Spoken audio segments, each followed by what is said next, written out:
Salut tout le monde, j'espère que vous allez bien. Alors je vous avoue que l'heure est grave, c'est le dernier MMA Chill and Fight de la saison. Le concept ne bouge pas, hein, vous le savez, pour faire un beau combat il faut être deux. Et bien pour une belle émission c'est exactement la même chose. Sébastien Love est à mes côtés, ça va mon Seb? Ça va mon Lucien et toi? Ouais, un peu triste quoi la dernière. Ouais. Bon, écoute. Ouais, alors c'est bien parce que ça annonce les vacances. Voilà, exactement. Mais, T'as des ouais. vacances ou tu prends un peu de vacances? En août. Ouais. Ouais. Speaker, ça gagne assez pour prendre des vacances. Speaker non, mais Seb oui. On va le dire comme ça. Alors juillet non, parce que je fais le festival d'Avignon. Oui. Hein, hold up et bras cassés d'ailleurs. Mais après en août, ouais. Bah, j'ai demandé à la compta qui me vire une partie de ta paye pour partir. Oui, bah, sinon je ne évidemment, pouvais pas oui, partir. Tu vas pas avoir grand chose, mais bon, écoute. Bah, les Maldives. Ouais, Hein, oui, voilà, oui, un mois. Ouais. Bon, écoute, la dernière, et on change pas, tu vas nous présenter notre invité, comme tu le fais magnifiquement à chaque fois. Dans le milieu, on l'appelle le roi de la barbe. Il aurait pu avoir également un Grammy Awards, mais il a choisi le MMA, Monsieur Malik Sylla.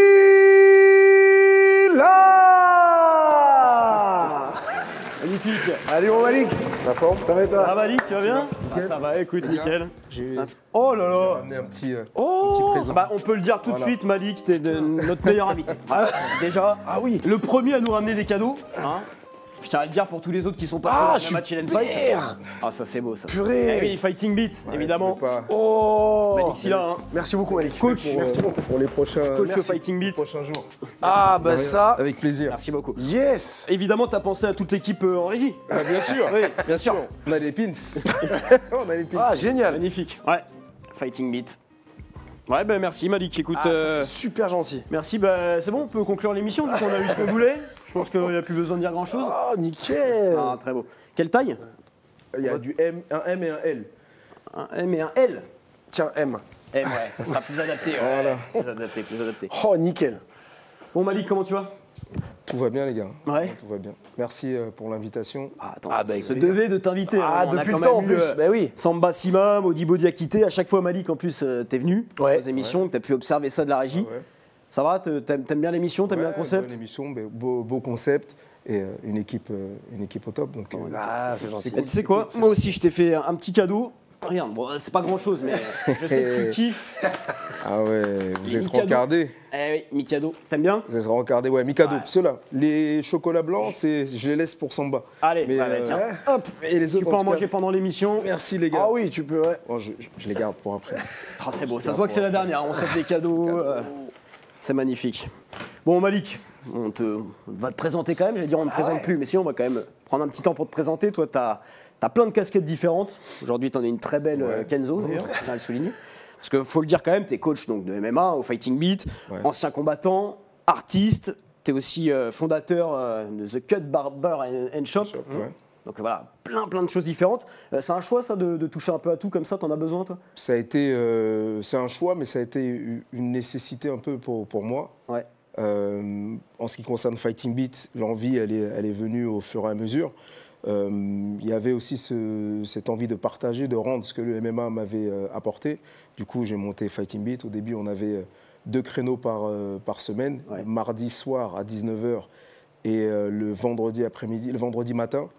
Dans une salle, il fallait mettre les tapis, enlever les tapis. Et on a tenu comme ça. On a tenu comme ça quelques années. Ensuite, on a développé, à savoir que le MMA, c'était toujours pas autorisé à l'époque. Donc, on C'est quelle année pas à peu qu'on faisait près du MMA. C'était il y a 10 ans. 10 ans. C'était il y a 10 ans. Donc, en 2014, on ne disait pas qu'on faisait du MMA parce que la mairie a bloqué, enfin, a respecté la loi, du coup, a bloqué un peu là-dessus. C'était Pancras. Grappling. Grappling fight. À l'époque, j'étais aussi responsable du grappling fight pour la FFL. Pour le coup, ça a aidé un peu aussi. Et en 10 ans, voilà, on a des créneaux là tous les jours, du lundi au lundi. On n'a toujours pas de salle, notre salle à nous. C'est toujours des installations municipales. Avec une fois le lundi, on est là, le mercredi, on est. Donc on est amené à bouger tout le temps. C'est pas des conditions optimales pour la performance, en tout cas. Mais voilà, on fait ce qu'on peut. Et quand on aura mieux, on fera encore mieux. Et tu as toujours su que tu voulais coacher quand tu étais combattant? Ça a toujours été en toi? Tu savais qu'un jour tu passerais au coaching? J'aime partager, transmettre. J'ai commencé moi par le Prévost boxe anglaise en 2008, 2007-2008. J'allais à Bourges pour aller passer les diplômes. Et puis ensuite, quand les diplômes MMA sont arrivés, enfin grappling, j'ai passé BPGEPS grappling. Et du coup, j'ai BPGEPS grappling et BPGEPS boxe. Ok. Et les formations BMF, pardon, BF1, pardon, BF2 de la FMMAF. Ok. Bon, vous connaissez tous les deux les inconnus, évidemment. Ça vous parle? Bah oui. Les inconnus, c'est à peu près votre génération. Ouais. Voilà. Vous connaissez tous le sketch des chasseurs. Ouais. La différence entre le bon et le mauvais chasseur. Je vais te poser la même question avec les coachs. C'est quoi la différence entre un bon et un mauvais coach, Malik, selon toi? Un bon coach, il a des connaissances déjà. Ouais. Je pense qu'il a des connaissances. Il a une expérience aussi du terrain, de ce qu'il explique. Et un petit côté aussi psychologue ou psychologique qui fait qu'il est amené à connaître ses élèves. Et aussi, il doit travailler... c'est pas du cas par cas, mais presque. Tu peux pas aller... individualiser le travail. Il faut individualiser. Le mauvais coach, il va être sur ses certitudes. Il va pas chercher à se former continuellement. Et il va interdire aussi à ses élèves de faire telle ou telle chose. Il va être aussi dans une peur que les autres découvrent à qu'il n'est pas forcément un bon coach. Donc c'est pour ça qu'il va peut-être cloisonner et puis dire voilà, ici c'est comme ça, nous on fait ça, vous allez voir ailleurs, c'est nul, tout ça. Quand tu es un bon coach, tu n'as pas besoin, enfin c'est comme quand tu es une bonne personne, entre guillemets, tu n'as pas besoin de dire je suis une bonne personne. Ouais. Quelqu'un qui est riche, il n'a pas besoin de dire je suis riche, j'ai de l'oseille et tout. Ça, souvent on le dit, hein, quand on est riche, on essaie quand même de... ça se voit parfois, ou moins, mais bon voilà, je pense que c'est sur ces domaines-là que ça peut se voir. Est-ce que tu penses qu'un coach, je parle des sports de combat, j'ai eu cette discussion il n'y a pas longtemps, est-ce qu'il y a un mec qui me disait ouais mais pour être un bon coach de MMA ou de boxe, il faut avoir été combattant. Est-ce que tu penses que c'est nécessaire ou pas? Précise que toi tu l'as été, évidemment. Nécessaire, alors c'est pas comme au foot. Je pense que pour expliquer à quelqu'un qu'est-ce que ça fait d'être dans une cage et d'être sur le ring, comme ça, il faut l'avoir expérimenté. Parce que tes sensations, elles sont pas, c'est pas du fantasme.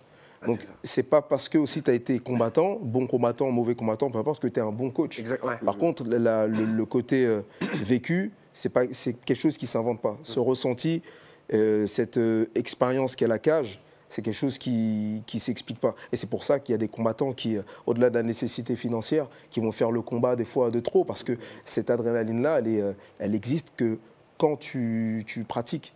Et ça ne s'invente pas. Alors après, ça dépend. Tu vois, un Daniel Voirin, par exemple. Il n'a jamais combattu en cage. Non, mais il a l'expérience du combat. L'expérience du combat. Tu vois, sur un ring. Moi, j'ai jamais combattu en cage. Ça a toujours été sur un ring. Mais je me dis toujours, moi, c'est en mouet, mais là, on a fait une compète avec mes élèves. Il me disait, ouais, mais si tu n'avais pas été combattant, ça aurait été plus compliqué de nous parler du... Oui, parce que tu as un ressenti. Les sensations, je sais ce qu'ils vont ressentir. Ouais. Et c'est vrai qu'à contrario, t'en as qui me disaient, mais non, Seb, il y a des mecs qui sont très pédagogues, t'as pas besoin d'être... Oui, les deux se défendent, en fait. Mais plus, je pense, dans les sports collectifs, t'as pas besoin... Mais pour un sport comme la boxe...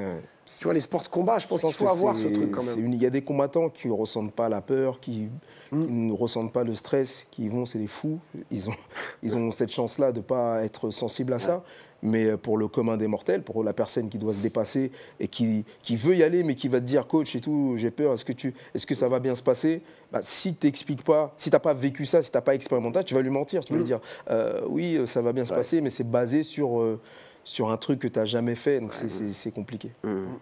Et je sais, Malik, aussi, que pendant ta carrière de combattant, tu n'as pas toujours cru en toi au bon moment, forcément. Est-ce que justement, ça t'essaye maintenant avec tes combattants de les motiver, d'être vraiment proche d'eux, pour justement qu'eux croient en eux tout le temps? Ouais, là encore, c'est basé sur l'expérience. Ouais. Après, l'expérience aussi, ce n'est pas une vérité générale. Il faut faire attention à ça aussi. Mais quand tu doutes... Moi, j'ai eu un coach, Cyril Diabaté, qui a cru en moi. Qu'on a reçu ici, d'ailleurs. Qui a cru en moi, qui m'a dit, mais attends, comment tu peux douter, tu vois? Alors que oui, moi, je me disais, mais non, je me trouvais pas fort, je me trouvais pas forcément à l'aise dans la cage et tout. Mais c'est en donnant confiance aux gens, même... J'essaye vraiment de regarder tout le monde dans la salle. Parce que c'est pas celui qui est plus doué qui va forcément percer, qui va faire un bête de combattant. Ça, c'est des choses aussi, avec l'expérience, que tu peux... choses qui ressortent. Tu as des gars, ils bossent, ils viennent à l'entraînement, ils ne sont pas doués, mais c'est chaud quand ils sont dedans, quand ils croient en eux, ils font des trucs de fou. Ouais, Et j'en prends par exemple Xavier Foupapokam, qui a été le combattant français avec le plus de victoires. Xavier, à la salle, parce que je me suis entraîné avec lui de longues années, on a été aussi combattre, on a été en Inde ensemble. Vraiment, ça a été un partenaire privilégié. C'était pas le plus doué.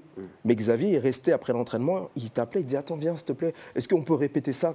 Il fallait voir comment il bossait. À l'entraînement, je ne l'ai jamais vu dire « Aïe, j'ai mal et tout » sur un truc, une blessure, quoi. Il montrait rien. C'était un bosseur de fou. Et ça, c'est un exemple souvent que j'utilise avec mes élèves. Je leur dis « Voilà, le combattant, le travailleur, il va plus loin que celui qui est doué ou autre. » Donc c'est cette notion-là de travail et de croire aussi en soi qu'on essaie de développer, de mettre en avant, parce que ça fait partie de l'ADN du combattant. Il faut qu'il ait cette donnée-là, la confiance en soi pour pouvoir faire des choses, réaliser des choses. C'est valable aussi à l'école. Prendre la parole devant des gens, il faut un minimum de confiance en soi, sinon ça devient difficile. Et c'est l'ADN du Fighting Beat aussi, toi, c'est ce genre de profil de combattants, d'élèves, tu as besoin d'en avoir dans ton club, des élèves qui sont motivés, déterminés. J'ai besoin d'avoir des gens qui viennent, déjà, qui se présentent, qui prennent de leur temps et qui laissent leurs préoccupations pour venir à l'entraînement. Ça, moi, je prends ça très au sérieux. Que tu sois bon ou pas. Je préfère des gens qui viennent à l'entraînement, qui sont sérieux, qui sont réguliers, et qui progressent petit à petit, même si on ne va pas à l'UFC ensemble, je m'en fous en vrai. C'est juste que quand on est dans la salle, ils prennent ce que je dis au sérieux, ils s'entraînent, ils sont à l'écoute. C'est ça, entre guillemets, mon plaisir à moi. C'est vraiment d'avoir cette impression-là, d'être utile, de donner quelque chose à quelqu'un et qu'ils s'en servent. Et ça, c'est le truc. Après, s'ils s'en servent super bien et que ça pète, tant mieux. Parce que visiblement, j'explique bien les choses. Donc, ça donne, on a des résultats. Mais ça vient déjà d'une démarche de quelqu'un qui vient au club et qui pousse la porte du club, qui rentre. Parce que c'est pas comme si on faisait de la pub, venez vous entraîner à Fighting Beat, tout ça. Non, c'est les gens qui ont cette démarche-là, qui viennent, qui prennent du plaisir aussi à l'entraînement, parce que ça, c'est important. Prendre du plaisir, apprendre, se sentir... faire partie d'une team et de travailler ensemble. On souffre, des fois c'est chiant, mais on avance et du jour où ils viennent et du jour où ils quittent le club, il y a une évolution. Là, on a gagné. Le reste, c'est pas important. Dès le plus jeune âge, tu les prends? Dès le plus jeune âge, on a une section grappling. Avant, c'est vrai que je donnais tous les cours. On a du grappling pour enfants de 4 à 12. On a une section MMA ado. On a une section féminine aussi. On fait de la prépa physique, vraiment du sport santé, le lundi et jeudi, 2 fois par semaine. Et la section grappling adulte aussi. Et on a une section JJB aussi. Vétéran, t'as pas pour les plus de 50 non, plus de 50. Par contre, j'ai des adhérents qui ont la cinquantaine. Qui viennent en loisir. Voilà, c'est ça, qui viennent en loisir. La majorité, les ressources d'un club, c'est bien souvent les combattants en loisir. C'est ce qui fait le club, généralement. C'est ça qui fait le club, l'énergie du club, l'esprit du club, tout ça, c'est un mélange de tout ça. Toi, t'en gères combien des combattants, combattantes? Alors, je gère les cours MMA. Je suis accompagné aussi là, depuis peu de Jérôme Mouillon qui nous a rejoints. Avant, il y avait Rémi Bourgois qui m'épaulait aussi. Ancien Samba. combattant, Rémi aussi. Il combat toujours. Il combat toujours, il est chez Hexagone. Voilà, il y a Benoît aussi qui aide sur les cours de Nogui. Benoît de Coco. Benoît de Coco. On félicite, il a gagné d'ailleurs son combat. Il a gagné son combat en 10 secondes. J'ai Dioumé Sangaré qui est responsable de la section JJB. Donc voilà, ça s'étoffe. Et plus on grandit, plus on a besoin des autres. Et aussi, ce qui est bien, je veux dire, qu'on a réussi à faire, c'est que c'est les ressources du club.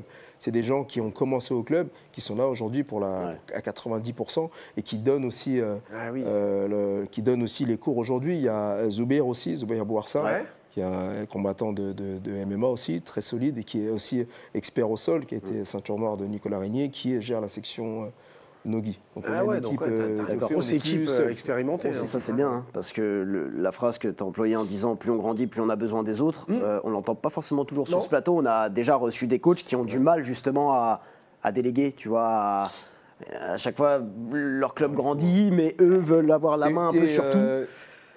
Je suis vraiment contre cet esprit-là de coach gourou qui... parce qu'en vrai, tu sais pas tout. Non, je sais pas tout. Il faut s'entourer des meilleurs. Tu t'enfermes dans un truc et c'est dommage. Ouais, s'entourer des meilleurs dans chaque secteur. Je sais pas, par exemple, toi, alors tu disais tout à l'heure que pour être coach, il fallait aussi être un peu psychologue et tout ça.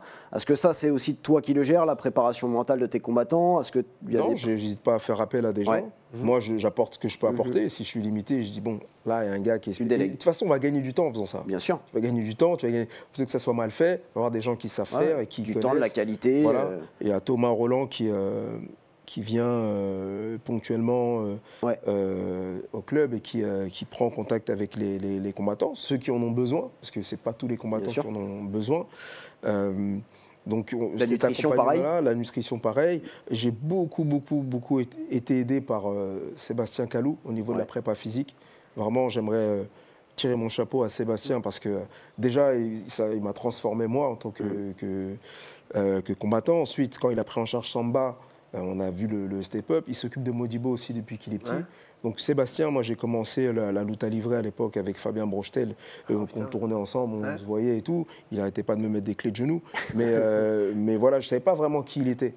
Et Sébastien aujourd'hui, pour ceux qui suivent le judo, c'est le préparateur de Romain Valadier, qui a été vice-champion du monde. On reçoit ce soir dans l'émission dans Sport Stream. C'est le préparateur de Sarah aussi, qui a fait 3e championnat du monde.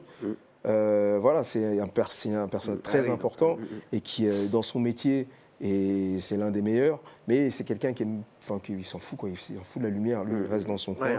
Son travail, c'est de s'occuper des autres, il est toujours là pour les autres.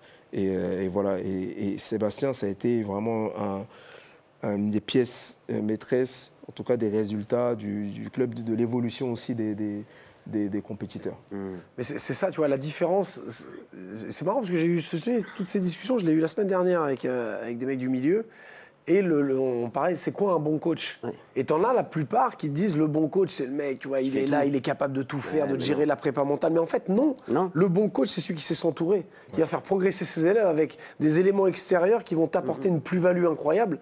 Et c'est ça le secret d'un coach. Oui, et puis de penser que tu as les compétences, que tes compétences sont aussi élevées qu'un vrai préparateur mental, je trouve que c'est un peu... C'est un peu, Tu peux être très bon, admettons, t'es très bon technicien et t'es un très bon préparateur mental, mais est-ce que tu es performant dans la nutrition? Est-ce que tu es performant dans la, dans la préparation physique? Tu perds un petit peu, je pense. Si tu veux tout gérer, c'est pas possible. C'est compliqué. C'est pas Sur possible. la nutrition, j'ai pris contact avec Antoine Liftit, pareil, et on a été le voir avec Samba et Modibo parce que c'est des combattants pros qui sont. Et lui, là encore, c'est des choses qu'il a l'habitude de faire. Économie de temps, économie d'énergie et professionnalisation du process. Donc voilà, on reçoit les plannings et tout. Et j'ai pas besoin de gérer ça. Exactement. Toi, tu gères ta partie. Voilà, tu gères ta partie. Mon focus vraiment, c'est le contenu des cours. Le volet pédagogique aussi sur le club, qui est quand même une certaine cohérence sur tout ça. Donc c'est des trucs que je prépare beaucoup en amont. La stratégie des combats, qu'est-ce qu'on fait, comment on le fait, pourquoi on le fait. Et maintenant la direction aussi du management. Parce que c'est des choses que j'ai en moi depuis longtemps, que ce soit le côté entrepreneuriat, le côté débrouille. Le côté, on va faire par nous-mêmes. Si je sais faire, j'essaye, je demande conseil, je me renseigne. J'hésite pas sur le côté management. Avant même qu'il soit pro, tout ça, j'ai pas mal échangé avec Resilient Management. Vous savez qui c'est. Et voilà, si tu sais pas, demande. Et puis voilà. Exactement. Parce que ça t'évitera de faire des bêtises. Le management, à qui on en parlait du management qui était hyper fermé sur ce sujet et qui voulait pas du tout avoir des managers pour ses combattants, qui voulait gérer lui-même. Je sais plus avec qui on en parlait. Je sais plus non plus. Mais il y en a beaucoup. C'est tabou en fait. Il y en a beaucoup qui n'osent pas. Parce que je pense aussi que t'as beaucoup de coachs, mais toi aussi finalement, Malik, mais qui ont une relation avec leurs combattants ultra fusionnelle, presque un peu père-fils. Et du coup, quand tu délègues, forcément, ton combattant, tu vas le mettre entre d'autres mains, un petit peu. Et ça peut faire peur. Quand tu as toujours tout géré avec lui, que tu l'as vu grandir, tout ça, le fait de lui dire va voir ailleurs, va aussi te développer ailleurs. Ouais, mais c'est là où, c'est ce qu'on disait tout à l'heure, c'est là où, pour moi, c'est la marque des grands. Oui. C'est la marque des grands de dire, ok, je resterai ton coach, mais si tu veux vraiment t'épanouir et progresser, il est indispensable d'aller dans les mains d'un spécialiste en nutrition machin, et d'aller voir effectivement ailleurs. Parce que, et c'est ça, mais c'est vrai que ça peut, pour l'ego du combattant, du coach, c'est difficile de dire ah non, c'est moi, tu restes avec moi. Ouais. Mais au final, non, je pense que l'ouverture d'esprit, et c'est ça qui fait la marque des grands. Et malheureusement, je pense qu'encore dans le milieu, tu en as très peu, qui cette ouverture d'esprit. Et ça vient parce que ça. Forcément, quand tu vois que les résultats arrivent, à l'instar du Fighting Beat ou Malik, il est dans le milieu depuis très longtemps, et que tu arrives à déléguer et que tu as les résultats, il y a un moment, voilà, ça tombe sous le sens. C'est Coach Cut. C'est avec Coach Cut qu'on en a beaucoup parlé. Ah, peut-être, ouais. Lui a vraiment la main sur tout, le management, la préparation mentale. Et quand on essayait de lui exposer un peu notre idée de peut-être déléguer, lui, c'est hors de question. C'est voilà, je gère. Après, peut-être que tu peux être. Oui, il n'y a pas forcément de recette. Peut-être que dans 2 ans, il dira finalement. C'est vrai que. Parce que c'est des mecs qui sont intelligents quand même. Pas non plus, tu vois. Sont tous ceux qu'on reçoit sur ce canapé, en général, ils sont intelligents quand même. Oui, bon, en général. Mais ouais, non, c'est ça qui est intéressant dans la partie coaching. C'est justement te dire et mettre un peu ton ego de côté.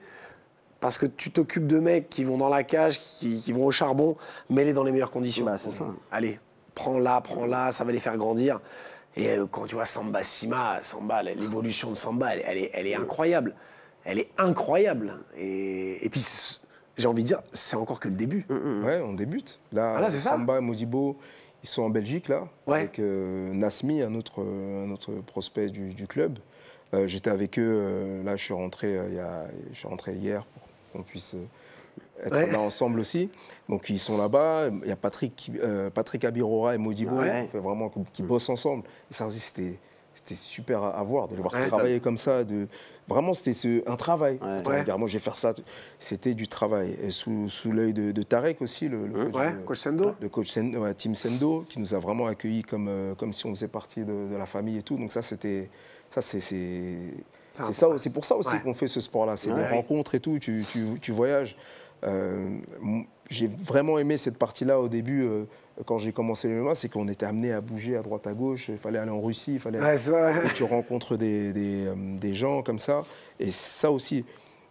Et leur trajectoire était amenée peut-être à se croiser avant entre et Patrick et Modibo, mais j'ai refusé le combat. C'était à l'époque, c'était à l'AEF. Non, Modibo, il n'est pas encore... trop tôt. Même si potentiellement, j'ai refusé ce combat. Et voilà, Patrick est en train d'écrire une histoire incroyable. Modibo commence aussi à raconter la sienne. À côté de ça, il y a Samba. C'était très méchant de les voir ensemble comme ça. Là. Mais ça doit être incroyable. Ça doit être incroyable. Puis ça, c'est le MMA de demain. Bien sûr. Ah oui, tous ces noms-là, c'est le MMA de demain. C'est sûr. C'est sûr. Sauf accident, c'est sûr. Ouais. Là encore, on débute. On est le coach. En tout cas, moi, je le considère comme un chercheur. J'ai des sujets de laboratoire. Donc on travaille, on a une expérience à mener. Sur quel terrain je peux aller mener cette expérience-là, voir aussi comment on bouge, comment ça évolue, quel type d'adversaire, parce que on sait plus ou moins, étant donné le profil de Samba, j'essaie de trouver. Là, je fais de la psychologie inversée. Je suis le coach de l'adversaire de Samba. Qu'est-ce que je dois faire pour battre Samba? Et j'essaie de l'amener sur ces terrains-là, trouver des adversaires de ce profil-là et tout. Et nous, on trouve des solutions à ça aussi. Ça vient de la science. Clairement, ça vient de la science de l'entraînement. Et c'est l'évolution de ce sport et des sports de combat en général. Ça devient de la science des calculs, un peu comme dans le foot où maintenant, tu as les mecs, ils ont leur nombre de les trucs. Voilà, tu sais quoi. Et c'est vrai que cette évolution, elle est. Alors des fois, moi, ça me fait un peu peur. Je me dis, purée, mais ça devient un jeu d'échecs. Oui, aujourd'hui, il y a un truc qui rentre de la mécanique de précision. C'est la data. Quand je dis la data, c'est qu'on a des vidéos. On a de la documentation. Et ça peut jouer pour ou contre nous. Les gars, nous, on regarde les vidéos, mais est-ce que tu regardes ces patterns, comment ils se déplacent, le nombre de feintes, tous ces trucs-là, c'est des données qu'on voit aujourd'hui dans le MMA qui arrive, le PFL avec sa cage intelligente, tout ça. C'est des trucs, quand tu sais ça, l'UFC compile aussi Oui, ouais. les datas. J'ai un bouquin là-dessus. Déjà, le nombre de... Quels sont le plus grand nombre de soumissions qui sont effectuées. Pareil, l'amener au sol. Quels sont les amenés au sol les plus effectués, tout ça. Quand tu sais aussi ça donne une carte un peu de dans quel monde tu commences à arriver. Et ces données-là, c'est très important. Il faut les utiliser aussi à bon escient et de savoir les prendre à son compte. Et ça, c'est un beau terrain de jeu. Ouais, c'est un boulot incroyable. C'est bien. Ouais, mais ça prend du temps. Être combattant, on sait que c'est une charge de travail hyper intense. Mais c'est la charge du coach. Être coach, oui, c'est ça. Ouais. C'est la charge du coach. Mais avant, il n'y avait pas ça. Non, avant, il n'y avait pas ça. Avant, tu n'avais pas la vidéo. Ton mec, tu avais entendu que c'était un Hollandais. Il a mis 4 KO. Et peut-être un peu dopé aussi, mais vas-y. Mais là, maintenant, c'est pour ça que ça devient indispensable de s'entourer d'un coach, d'un head coach, le mec l'assistant vidéo. Attends, on va regarder. C'est un temps monstrueux. Ouais. Et maintenant aussi avec ChatGPT, tu peux faire des trucs. Comment tu l'utilises dans le coaching, toi, par exemple? J'utilise sur tout bête, planning d'entraînement, planning de sparring. Et dites-moi un planning, tu mets Samba face à Trid, ils te sortent le tableau. C'est-à-dire qu'on a un groupe aussi avec les compétiteurs. Ouais. Le vendredi soir, il y a le planning avec les sparring, les horaires et tout. C'est des trucs tout bêtes. Hein. Ouais, bien sûr. Mais voilà, tu gagnes du temps en faisant ça. C'est bête, mais tu gagnes du temps le duel fighting. en faisant ça, tu vois. Oui. Et on en parlait avec Charles, Charles Navillo. Il l'utilise pour le matchmaking aussi, l'IA. Ouais, tu vois, donc l'IA, les données, c'est fou. Tout ça, et dites-moi, ça je l'ai fait l'été dernier, parce que je profite de mes vacances des fois pour préparer. Et dites-moi, c'est ça, vacances. Je profite de ça, je mets mes lunettes. Il était aux Bahamas, tu sais, il envoyait des vidéos. Je profite de mes vacances pour travailler. Pour faire de l'étude vidéo. Ouais. Il y a des trucs auxquels tu vas pas forcément penser, mais voilà, mets-toi dans la peau d'un expert de l'étude vidéo pour les combattants. Qu'est-ce que je dois étudier? Il te sort un tableau, et toi après, tu n'as plus qu'à poser ça. Et quand tu regardes tes vidéos, tu coches et tout, tu fais tout ça, tu vois. T'as pas peur que ça dépasse, entre guillemets, l'humain? Par exemple, on parlait de préparation mentale ou physique. T'as pas peur que dans quelques temps, avec ChatGPT, tu arrives, tu dis prévois-moi un planning d'entraînement structuré pour Samba Sima. T'as pas le terrain. T'as pas l'expérience terrain, t'as pas ChatGPT, il n'a pas la sensation de non, ça c'est le boulot du préparateur physique. Et il voit Samba à l'entraînement et c'est des choses qu'il a expérimentées. Il a un grimoire comme ça, hein, tu t'arrives, à chaque fois il a ses livres, tu as des feuilles, il y a pas à l'époque il n'y avait pas ChatGPT. Maintenant il sait aussi faire attention, il évolue aussi avec son temps, son expérience, ce qui marche, ce qui marche pas, voilà, faut savoir l'utiliser. ChatGPT c'est juste un support, ça te donne un cadre. Ça te permet d'aller penser à des choses auxquelles toi, tu n'aurais pas forcément pensé tout de suite. Et après, le boulot, c'est toi qui dois le faire. Ce n'est pas ChatGPT qui va analyser la vidéo, c'est moi. C'est pas Chat qui édite une stratégie. Je ne vais jamais demander à un ordinateur de remplacer le travail d'analyse du coach. Mais il va peut-être te dire, tu devrais regarder là. Attention, par exemple, le nombre de steps qu'il fait avant de boxe, c'est des choses auxquelles toi, tu ne vas pas forcément penser tout de suite pendant l'étude vidéo, mais tu vas l'avoir. Ça va te donner un truc en plus. Ça va te donner un truc en plus. Ça soumet des trucs auxquels tu vas donner tous mes secrets. Maintenant, tout le monde va aller chercher. C'est clair. Non, mais je me rends compte que ChatGPT, moi, je ne sais pas l'utiliser. Nous, on l'utilise aussi, tu vois. On l'utilise aussi dans le journalisme. Mais pareil, il faut savoir bien l'utiliser. Il faut vérifier. Il ne faut pas que ça soit un truc où tu lui dis de tout faire, quoi.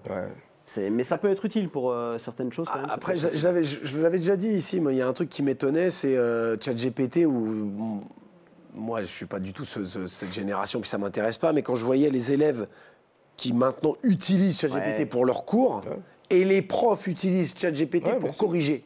C'est-à-dire que ChatGPT fait l'exercice et se corrige. ChatGPT corrige. Non mais voilà, moi je dis, les gars, mais ça ne sert à rien en fait.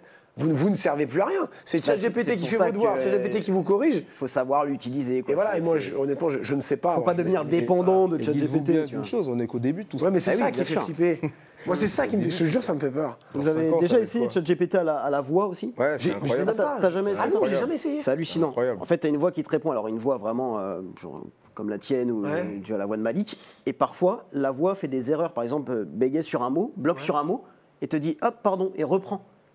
Je me dis, mais c'est hallucinant, comment. Enfin, Genre, moi, je m'attendais à une voix un peu de robot. Non, t'as vraiment l'impression de parler. Je sais même pas si c'est une appli, si c'est. Si, c'est une appli. Parce que ça me fait, en fait, ça me fait peur. Vraiment, c'est un truc qui me. Après, voilà, ça fera partie de toute façon de notre quotidien. Et je pense qu'il faut l'utiliser aussi parce que ça fait partie d'un outil. Ça va devenir un outil précieux dans plein de domaines, dont le coaching. Ouais, après, quand tu vois que c'est utilisé également dans la musique, même dans les. Je vois qu'il y a des metteurs en scène, des mecs qui écrivent une pièce avec ChatGPT, mais c'est pas toi qui l'as écrit. La musique, c'est pas toi qui l'as composée.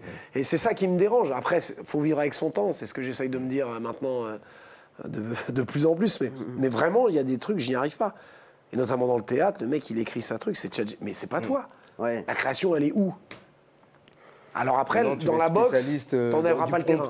Tu vas dire, voilà, tu donnes un prompt, c'est-à-dire le thème voilà, sur lequel il doit travailler, et puis après, ça te sort des trucs. Ouais, c'est fou. Ouais, mais c'est pas mal pour avoir des idées. Tout ça, l'intelligence humaine va être dépassée. ChatGPT va être plus fort que les humains. Ah oui. Ça, c'est... Et ça, moi, je te jure, ça. Alors, encore dans notre sport, tu auras la réalité du terrain. Voilà, c'est ça. Voilà, là, ton point, c'est pas ChatGPT qui va l'envoyer. Mais voilà, c'est. Écoute, de toute façon, on peut rien faire. Comme dit Youssouf Ouattara, on verra à la fin. Ouais. Dire ça. Ouais. Comment tu sais, toi, Malik, que tu progresses en tant que coach? C'est toujours une question que je me pose, ça, parce que tu vois, ton but, toi, c'est de faire évoluer, progresser tes combattants, tes élèves. Et comment, toi, tu peux évaluer tes progrès? En voyant, en observant ce qui se passe à la salle. Je prends un Jordan Nyambi qui combat au striker, qui a sur 3 victoires là, au striker, et qui va combattre le 28 là. Il combat le 28 aussi. Dans le Nez-sous-Bois. Ouais. Il est arrivé, il savait faire pas mal de choses. Là, son style s'est épuré, c'est devenu plus efficace et tout. Et ça, pour moi, c'est un jalon qu'on a franchi. J'arrive à voir, surtout quand on va dans d'autres salles, les sparring qu'il fait, je me dis, ah ouais, non, Jordan, là, c'est chaud. Samba, Modibo, pareil. L'évolution, ce qu'on met en place sur les répétitions à l'entraînement et ce qui est mis en place en pratique, souvent, je prépare ça, je dis, c'est de la coopération, ok. Non, activation d'abord, on fait du drill, après on passe en coopération, on fait un peu d'échange, et la mise en valeur, c'est sur le sparring, est-ce qu'il a réussi à reproduire ce qu'on a travaillé avant? Et quand tu vois que ça fonctionne, bah, c'est bon. Ensuite, sur l'effet global, les résultats du club. Cette saison, on a fait près d'une 20aine de combats, on a 2 défaites. Ah oui, donc là, les chiffres. Là, ça veut dire que, et là encore, la data, ça veut dire quelque chose. C'est pas juste, on n'est pas dans le ressenti, on est dans le concret. Donc c'est ça aussi, c'est des éléments d'évaluation qui permettent de dire, ok, là, on a fait du bon boulot, on a fait du travail. Mais est-ce que comme un combattant, tu vois, lui pourrait cibler encore des points à travailler? Est-ce que en tant que coach, toi aussi, tu arrives à te dire, je dois encore progresser dans ce secteur-là, ce secteur-là? Oui, parce que, comme je dis, si tu sais pas tout, tu sais rien. Et j'ai aussi, avec ma casquette de consultant pour Canal+, j'ai... il l'a placé, putain, il est fort. Il est fort, il est fort. Je sais pas.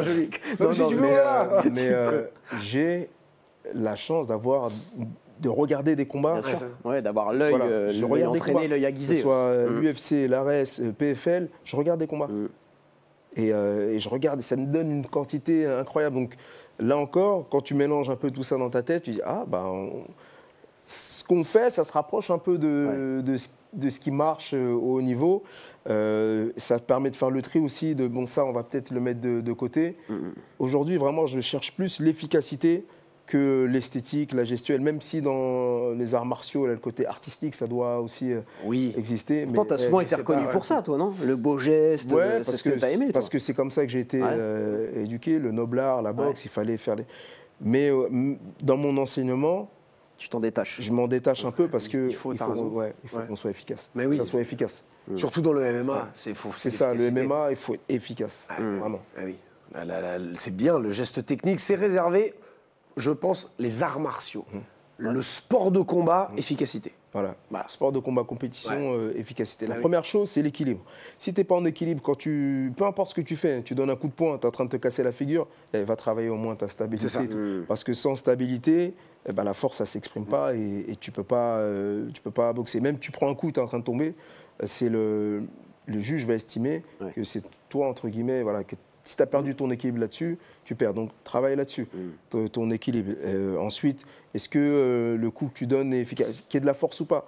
Est-ce que la trajectoire, elle ressemble à la boxe? Est-ce que tu es en sécurité quand tu fais ça? Tu n'es pas en train de lever la tête à la fenêtre et faire des trucs comme ça. Donc, l'équilibre, la sécurité, la responsabilité défensive quand tu boxes ou quand tu luttes, peu importe. Si tu n'es pas en train de te mettre en danger, vas-y. Le reste, c'est de la préparation, c'est de l'entraînement, c'est du ressenti, du timing et tout ça. Et puis la force, après, on l'applique quand on sait faire tout ça. Tu vois.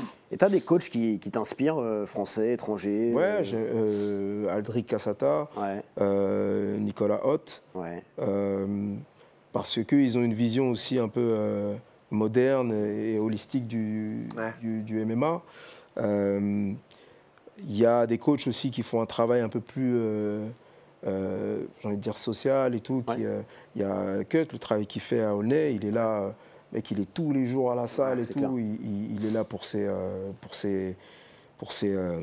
élèves et tout. Il pense à tout le monde aussi. Ce côté-là qui est inspirant, le côté famille qu'on partage peut-être avec Fighting Beat. Après, il y a plein de noms aussi que je pourrais citer, mais voilà. Eux, par rapport à la performance et les deux premiers, parce qu'ils ont des combattants professionnels. Et puis quand tu regardes qui ils ont à leur côté, ça veut dire quelque chose aussi. Et après, on a plein de clubs aussi avec lesquels on s'entend bien, Kerner Team, Hatch Academy, tout ça. Le travail qu'a fait Hatch avec son équipe et Saladin, ça aussi c'est inspirant. Donc, voilà, il y a plein de choses. Et j'oubliais Johnny Frachet.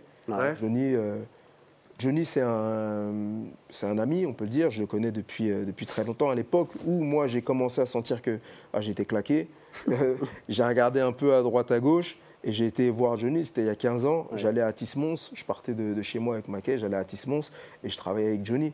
Il me disait, bon, peut-être que toi, tu peux m'apporter des trucs en anglaise. Et moi, regarde, ça, c'est vrai qu'au sol ou la lutte, t'es pas... Lui, il était déjà dans cette optique de recherche et de travail par rapport au MMA. Donc, ils étaient déjà en avance. Ouais, Johnny était déjà en avance. Il était en avance, c'est vrai.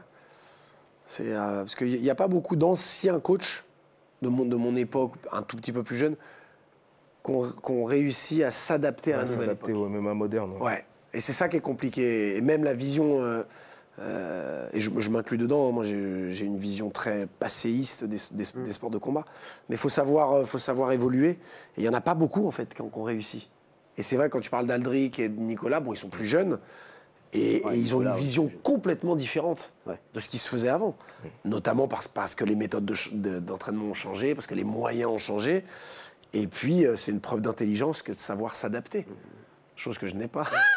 Non, mais moi, je le reconnais, j'ai pas honte de le reconnaître. Je suis passéiste pour les sports de combat. J'ai pas cette intelligence de me dire ouais, moi je ferais comme ci, comme ça, je suis à la dure, et puis voilà. Ouais, bon, après, voilà, 50 ans. Oui, et puis, mais Hatch l'a bien fait. Oui, c'est vrai. Hatch l'a bien fait. Il a réussi à s'entourer. Il s'est entouré. Mais oui, il s'est entouré, et Hatch l'a très bien fait. Donc, mais c'est bien. Et puis toi aussi, parce que Malik, toi, mais mon évolution au tout début, c'était il y a combien d'années? 2008. Oh merde. Oh là là, j'aurais pas dû poser cette question. Justement, tu me fais une belle transition parce que parlons un peu de tes débuts là, Malik. On précise, tu as été combattant, on le voit encore avec les bras. T'as pas perdu. 2008, on s'entraîne parce que le son il colle à l'image. Si jamais Samba Modibo ou d'autres y viennent, il faut que je puisse me défendre. J'ai commencé le MMA en 2008, moi j'étais à la Snake Team. Donc avec Cyril Diabaté. Avec Cyril Diabaté. J'ai pas eu une carrière flamboyante. J'ai fait des bons combats, j'ai fait des combats nuls, j'ai perdu contre des mecs moins forts que moi, j'ai perdu contre des mecs plus forts que moi. 7-12, mais 19 combats, 7 victoires, 12 défaites. Parce qu'il en manque un. Mais j'ai beaucoup appris. J'ai beaucoup appris sur moi, sur le MMA, sur la discipline, sur ce qu'il faut faire, ce qu'il ne faut pas faire. Mais aussi, ça m'a changé la vie, dans le sens où ce que j'ai commencé à cette période-là a fait que je suis là aujourd'hui avec vous en train de parler. Si je n'avais pas fait de MMA, Moi, je serais, je sais pas où. Ouais, t'as une idée, tu ferais quoi, tu penses? Je pense que j'aurais été une mauvaise personne. Ah ouais? Non, je pense pas. Parce que non. Si, laisse-le le dire. J'étais accompagné, du moins j'étais prêt à suivre, j'allais pas suivre les bonnes personnes plutôt. D'accord. Ouais, mais au fond de toi, enfin, je veux dire, Malik, on se connaît depuis longtemps. Le cœur, il parle. L'âme d'une personne, moi, je crois beaucoup à ça. Une mauvaise personne restera une mauvaise personne. T'es pas une bonne personne, une belle personne, même si ça t'arrive dessus des conneries que tout le monde en a fait. Mais l'âme que tu as, non, elle aurait jamais été noire. C'est pas possible. C'est pas possible. Pour plusieurs raisons. Après, tu peux un peu. Tu peux vriller, mais il y a ce truc qui fait que cette bienveillance, ce truc naturel que tu dégages, forcément, ça rejaillit à un moment. Donc, tu aurais peut-être fait par me sauver. Voilà, non, mais c'est vrai. Mais pourquoi toi, tu le dis de manière aussi. Enfin, pourquoi tu es persuadé que tu aurais été une mauvaise personne? Vraiment, j'ai commencé le MMA à un moment où. Je me cherchais peut-être, j'étais là, bon, soit j'allais un peu dehors et je continuais à fréquenter le même milieu, soit j'allais à l'entraînement, le soir j'étais obligé d'être à l'entraînement le soir et garder cette dynamique-là de je ne suis pas en train de traîner.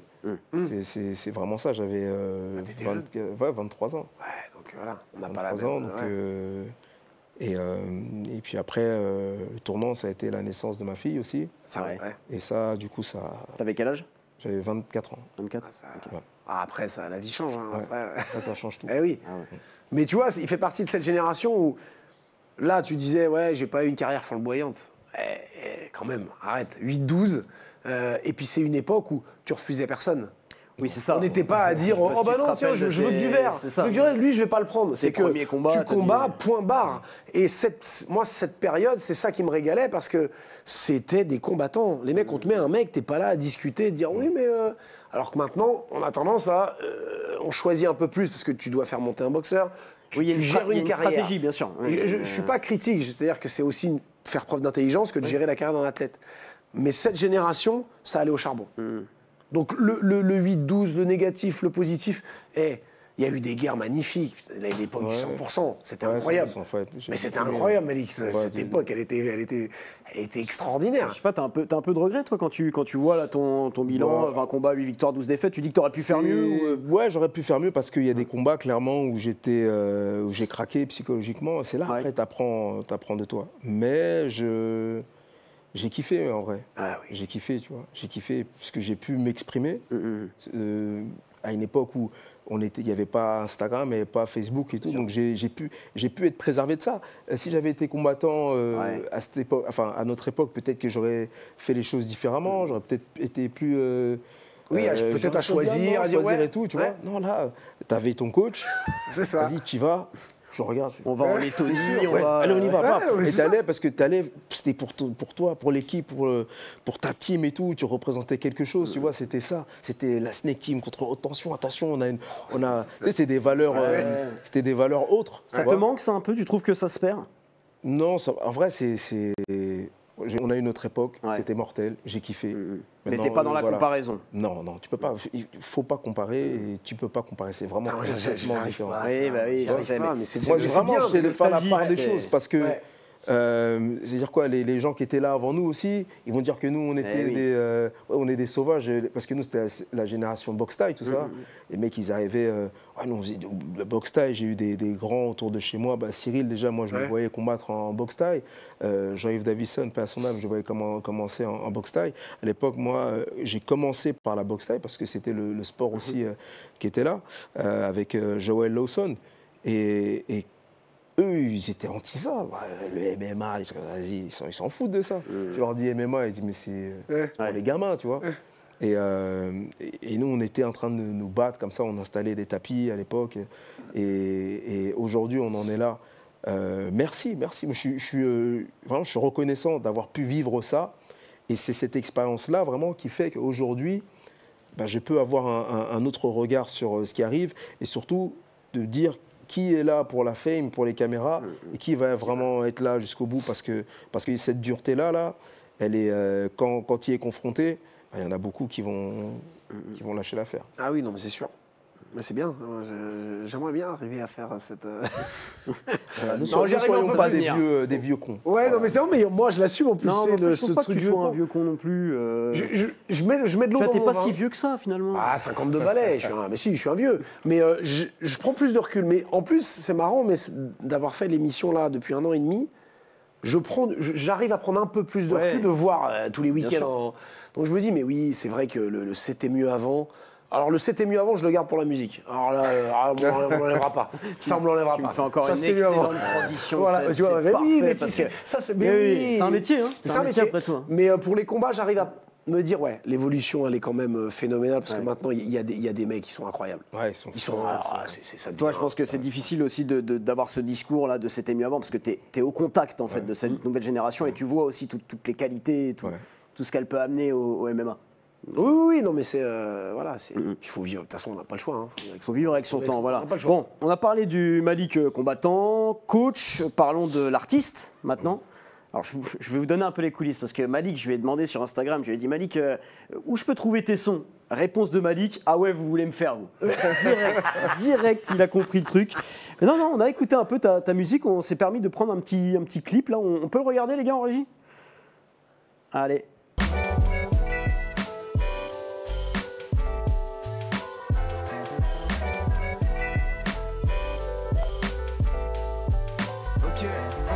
Ok, stop.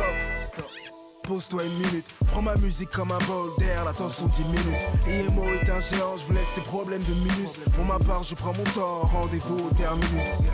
Je prends mon temps de profiter de ce que j'ai à chaque moment. Ce que j'aime, ma famille. Ouais, c'est travaillé quand même, hein. Le clip, la musique, il y a du texte. C'est quelle année ça, Malik, ça? C'était à 12 ans, je crois. tu vois. Ouais. Et ouais, là encore, c'est venu du truc, qu'est-ce qu'on fait? On n'a pas d'oseille, on ne peut pas aller chercher des producteurs, des clippers, des trucs. On a tout fait tout seul. La musique, le clip, on a les effets spéciaux, tout ça, c'est Enoch et Nessie. Et moi, on était là, on portait les trucs. Et voilà, Greg Baben aussi, qui lui aussi cache bien son jeu, chante excellemment bien. Il chante très bien, son frère. Son frère aussi, Blade, ouais. un grand artiste. Ouais. Et voilà, c'était l'entourage. Et sur le plan artistique, vraiment, on a pu développer plein de trucs. On a fait 2 albums avec Nessie, qui est de base un pote à mon grand frère que j'admirais. Je dis, mais moi j'aimerais trop rapper comme lui quand j'étais petit, tu vois.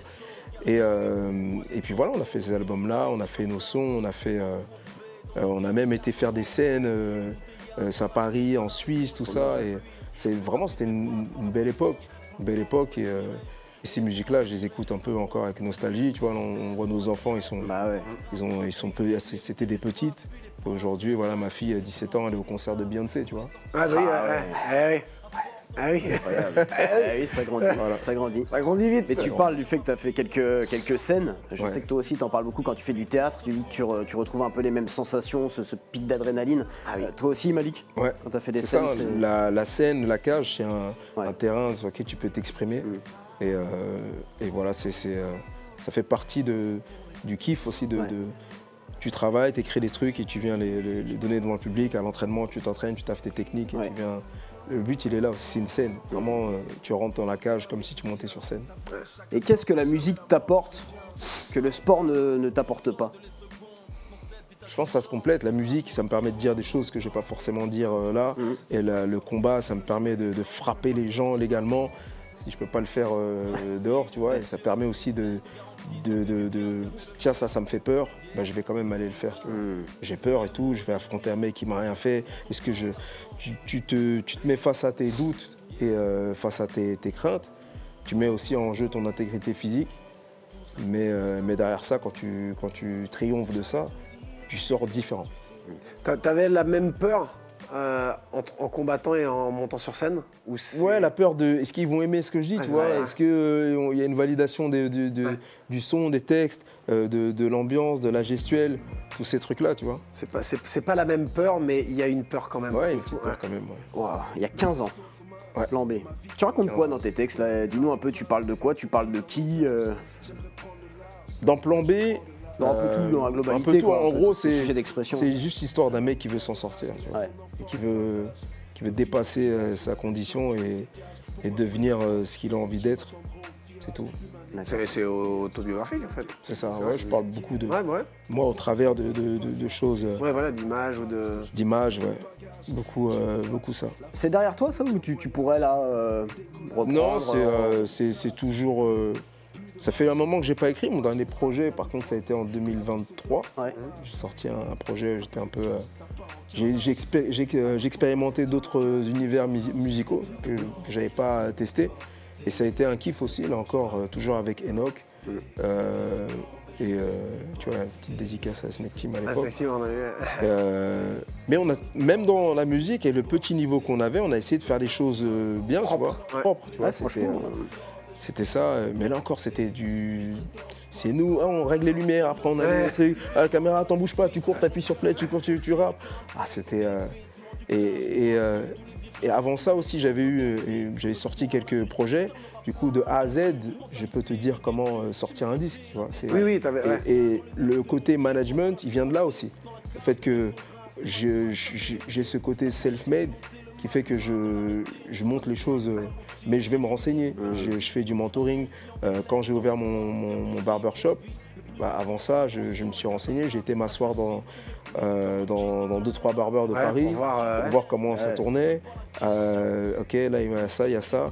Après j'ai été en mode client, comment eux ils s'occupent de moi. Tiens, là, la plupart du temps ils disent pas bonjour. Ah là, à la fin ils me proposent des trucs. Là, quand tu es assis, tu as des produits face à toi.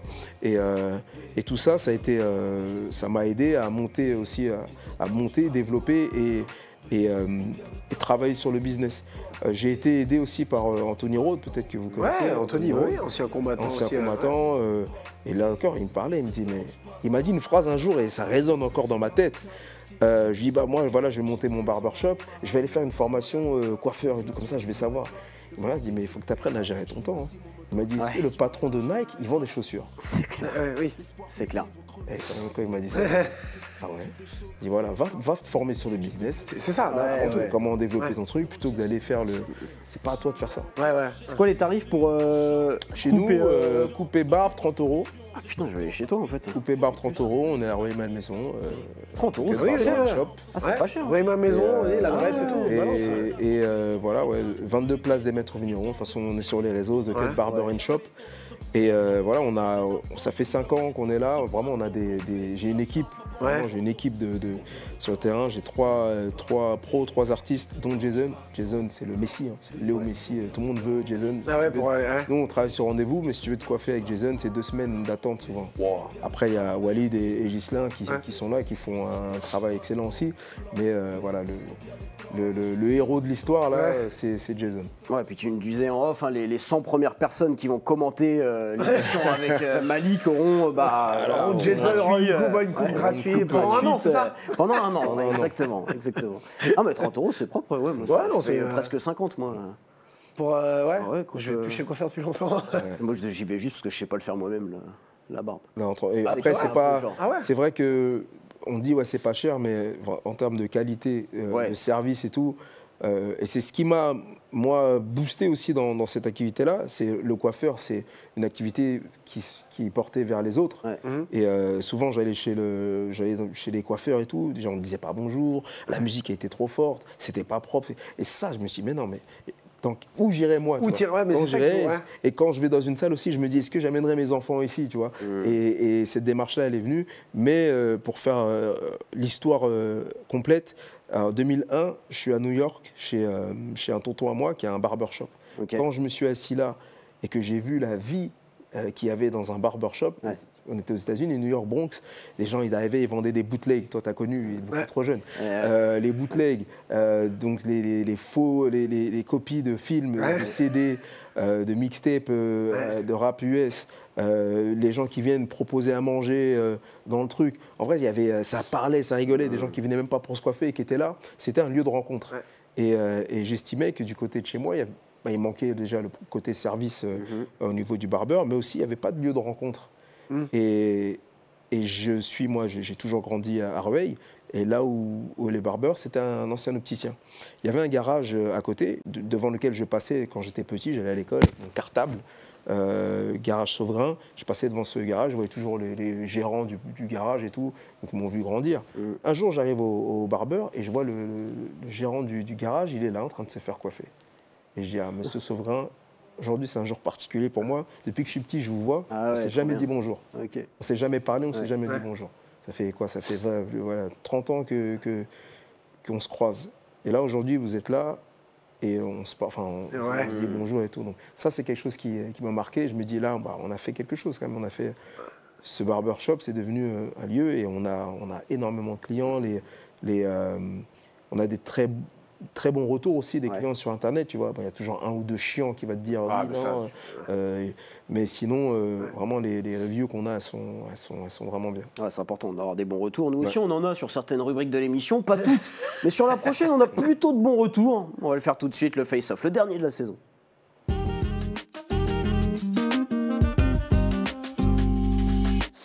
Bon, face-off très simple, tu connais un peu, tu as regardé avec Samba et Modibo, tu vas avoir des personnes qui vont s'afficher dans les écrans, tu vas t'adresser directement à ces personnes, ok? On n'est plus là avec Seb, tu leur parles. C'est parti, la première personne, les gars, en régie.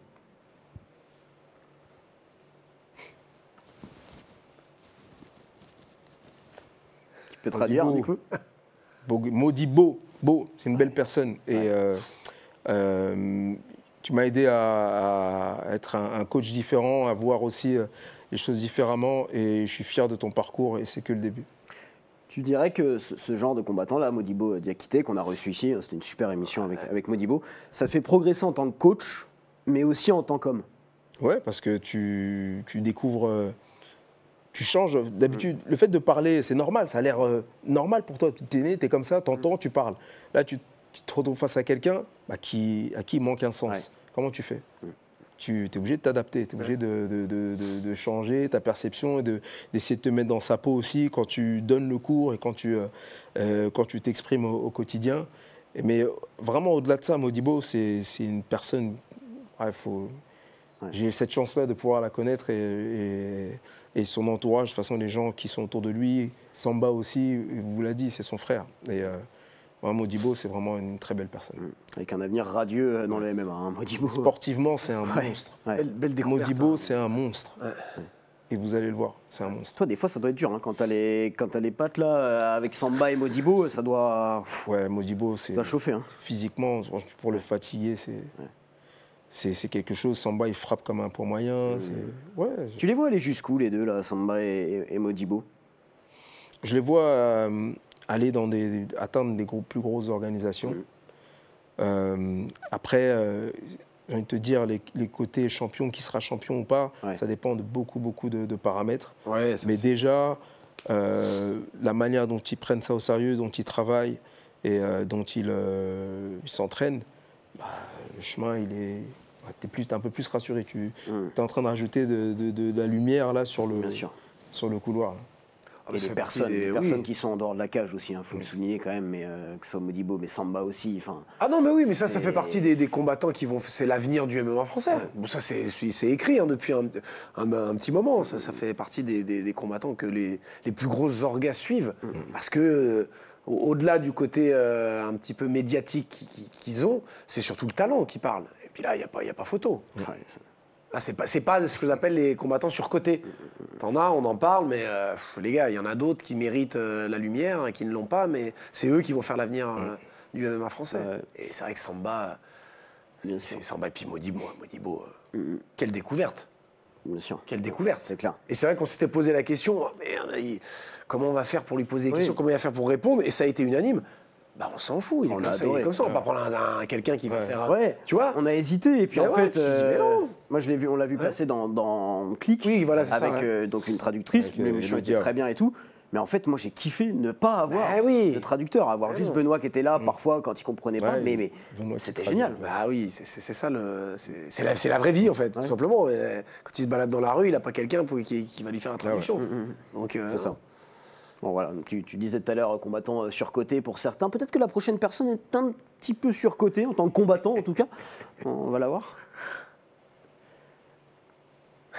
Non, non. Ah oui, ça c'était le. Oui, Ouais. alors. Ok. Il est un peu surcoté. Hein. Oui. Un peu surcoté, Non, je pensais pas à lui. Non, non, j'ai rien prouvé, lui. Ah, des emmerdes. Là. Non, non. Je Idole- pensais idole pas à de lui jeunesse. en tant que. Idole de jeunesse, souvenir avec mon papa aussi, paix à son âme, qui était fan de Mike Tyson. Et mes premières vidéos de boxe sur Canal+. Ah oui, C'était avec. Voilà, j'ai découvert la boxe beaucoup avec Mike Tyson. Ouais. Et t'en penses quoi de ce qu'il fait maintenant, là, les trucs avec Netflix, les combats avec C'est les l'argent. influenceurs, C'est ouais, l'argent qui. Et Mike Tyson, quand Ouais. je sais pas si vous avez vu lu son livre ou vu Moi, le j'ai doc vu ça, ouais. Mike Tyson. Et c'est à un moment, tu as les larmes aux yeux quand il parle. Tu dis, le gamin, il n'a pas eu une vie facile, donc c'est Toute sa vie, c'est horrible, la C'est mort ça, de sa la fille mort de sur sa un fille, tapis ouais. de course. C'est ça, Enfin, tu vois, c'est terrible. mec, il n'a pas eu de chance. Non. Ouais. Bon, mettons maintenant le vrai combattant surcoté dont je parlais, Mamad Niang. Mamadou Niang. Mamadou Niang. Non, Mamad, vraiment, ça a été un plaisir de pouvoir passer du temps avec lui à Marseille. Explique-nous un peu, remets-nous dans le contexte là. Alors, dans le cadre de l'ARES, j'ai eu le plaisir de faire un inside avec Mamadou Niang et Rod Fanny. Donc, on a été premièrement au Vélodrome pour raconter des listes. Moi, je n'avais jamais été au Vélodrome. Du coup, on a été dans le stade, dans les coulisses, dans les vestiaires. On s'est livré un peu sur ce qui s'est passé dans ce lieu quand même. Et je ne me rendais pas compte de qui était Mamadou Niang. Moi, le foot, je suis ça vraiment de loin. Foot, ouais. Je suis T'es pas supporter du PSG.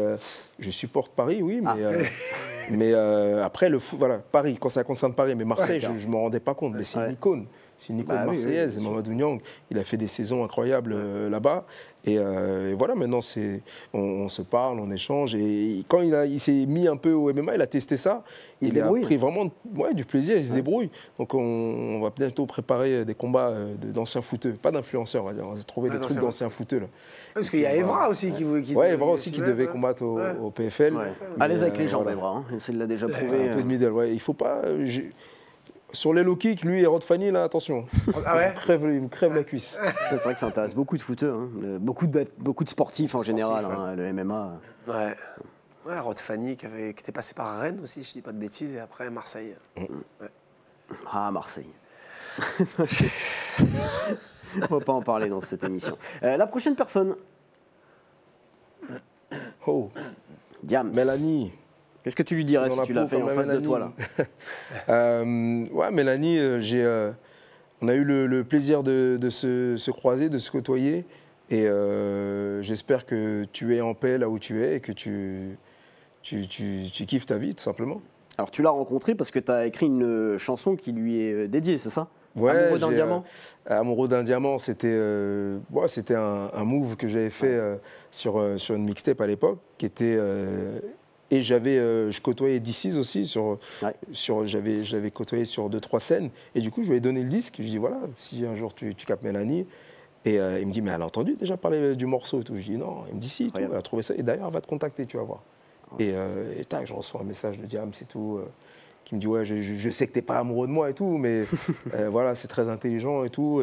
Et par la suite, voilà, on s'est vus. Elle m'a invité à ses concerts et tout.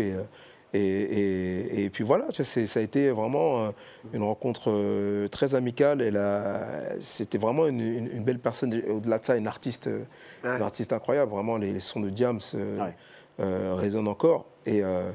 Et voilà, c'est une artiste qui a marqué en tout cas sa génération. Ah oui, elle. Bah, Diams, c'est pas ma cam, mais elle a marqué. intemporel. C'est incroyable. C'est intemporel. Et tu l'as dit, alors toi t'es pas dans le truc, le MMA c'était mieux avant. Par contre, est-ce que tu serais prêt à dire que le rap c'était mieux avant? Le rap, c'était mieux après. Ah ouais. C'est-à-dire que le meilleur reste à venir encore, peut-être. D'accord. Ah ouais, tu penses? Non, on a eu. Je suis nostalgique, peut-être. J'écoute. Ma perception de la musique aujourd'hui, c'est de la musique un peu chips, tu vois. C'est bon sur le moment, mais tu vas pas. Alors que un bon Bob Marley, tu vois, tu vas te l'écouter. Encore l'album de Lunatic, je l'écoute encore. Ouais. Je pense que tout ce qui se fait maintenant, ça va être oublié assez vite. Je l'écoute encore. Tu vois ce que je veux dire, ouais. Et alors que je sais pas si les auditeurs de rap aujourd'hui vont avoir leurs classiques et se dire, bah, je vais écouter cet album-là. Ah, non, il n'y aura pas. C'est du jetable maintenant. C'est ça. Ouais, c'est ça. Et puis la musique est conçue comme ça de toute manière. On dit pas trop de choses, tu vois, comme ça. De toute façon, on est obligé d'enchaîner et tout, d'enchaîner. C'est ça. Les morceaux sont courts. Moi, voilà, les morceaux courts. Une musique de 4 minutes, ça n'existe plus. Ça n'existe plus. 3 couplets, ça n'existe plus. Voilà. C'est des on formats. vient de me le dire dans l'oreille. Et tu vois, mon dernier projet, ça a été aussi fait dans cet esprit-là de. C'est l'ambiance, un couplet, 2 couplets, et tu te. Ouais. Parce que voilà, les gens, ils n'arrivent pas à regarder une vidéo de 40 secondes. Ils ne veulent pas écouter une musique de 4 minutes. C'est fou. Quand tu penses. Dis, c'est marrant. Hier, je me suis remis. Je suis pas très rap, moi, hein, pas du tout, même, mais à part le Native Tongue comme les Jungle Brothers. Et je me suis mis l'album hier, chez moi. Les musiques, elles font. Mais t'as des morceaux de 5 minutes. Oui, ben, on me dit, là, Julien me disait, mais c'est vrai, à IAM, t'as des morceaux qui durent. Qui durent, voilà. Mais parce qu'il y avait. Pour moi, là, et c'est là où, là, par contre. C'était mieux avant, mais musicalement, et tous styles confondus, hein. Mais tous styles confondus. Ouais. Maintenant, comme tu le dis justement, hein, Malik, hein, on va pas se souvenir des artistes. Je pense pas. Non, je pense pas. Mais là, une musique, c'est que du jetable. Oui, c'est vrai. On est plus peut-être sur la quantité aussi que la qualité. Oui, il y a ça aussi. Une radio, maintenant, c'est un morceau, c'est 1 minute 30. Avant, tu t'écoutais les viewers sous on fire, ils te mettaient les versions live qui duraient 8 minutes. C'était énorme. Ouais. C'était mieux avant. Tiens, la prochaine personne pourrait peut-être le dire aussi. Je sais pas, Seb le connaît bien, ça pourrait peut-être sortir de sa bouche. J'étais avec lui ce week-end, on était à Chambéry. Qu'est-ce que tu lui dirais à ton ancien coach? C'est la rencontre qui a changé ma vie. C'est une personne qui a cru en moi et qui a fait de moi aussi une partie du combattant et de l'homme que je suis. Donc vraiment, je tiens à remercier Cyril pour ça. Tu es encore en contact fréquent avec lui? Fréquent, non, moins fréquent, mais on doit faire une rencontre. Moi, je ramène mes amateurs et on doit aller, on doit préparer ça. Mais voilà, Cyril, il a changé ma vie. Et la toute dernière personne que tu connais bien, peut-être pas, tu vas nous le dire. Keep going, bro. Ouais, continuer. Penser peut-être plus aux gens, penser à soi, penser aux gens qui t'entourent et prends soin de toi aussi. Voilà. Penser à soi, ça t'arrive de te perdre un peu dans tout ce que tu fais. On l'a dit, tu as énormément d'activités différentes. Tu as aussi une fille qui a 17 ans maintenant, une vie de famille. Qui a 10 ans. J'ai un podcast qui arrive aussi. Ouais. Oui, exactement. Donc Cage Corner qui sera... Canal. Si tu peux le dire, on lui a fait peur tout à l'heure. Vraiment, c'est un projet, c'est la continuité un peu de tout ce que j'ai pu faire par rapport au MMA, là encore. Et j'aurai la chance d'être accompagné d'un combattant de l'UFC, d'un boxeur champion de WBC et d'un champion du ONE FC. Là, je vous donne les... Ouais, là, tu peux pas dire les noms, c'est confidentiel. On peut pas dire les noms. Non, c'est juste que voilà, j'ai fait du teasing. Combattant ou combattante, on ne sait pas. Ah oui, voilà, on ne sait pas. Donc, ça se voit un peu dans le teaser. Voilà. Mais le teaser est dispo sur les réseaux. Et enfin, la question est un peu bête, ce que ça s'appelle Cage Corner. Donc c'est que MMA, t'as pas des... C'est sur le MMA. De parler un peu de musique en même temps. Bien sûr, parce que l'idée, c'est de parler du MMA et de sport de combat au travers du prisme de la cage, mais c'est moi qui anime, et c'est vrai qu'il y a ce côté culture aussi, voilà, tout ce qui entoure. Qu'est-ce que le combattant il va écouter peut-être comme musique, tout ça, d'aller chercher le combattant sur le combattant ou l'invité, parce qu'il y a un invité à chaque fois sur qui il est, au-delà aussi de la cage. On est enfermé dans la cage, et puis voilà, on est... Et là, le kiff, ça serait que quand t'invites ton invité, il y ait ton coiffeur là qui coiffe en même temps. En même temps. En même temps. Ça peut être c'est un concept, ça s'est vu déjà, mais ça pourrait faire l'objet. Après, il prend 30 balles. Ouais. Ah oui, c'est pas grave. C'est bénéf, il donne à Malik. Un épisode, pourquoi pas, pourquoi pas. Ah, faut inviter Alex Loré. Ah ouais, en rappeur. Ah oui, mais oui, c'est vrai qu'il a fait du son. Pour la musique, invite pas Anthony Nantois, par contre. Elle va nous faire des bruits style. Ouais, un autre style.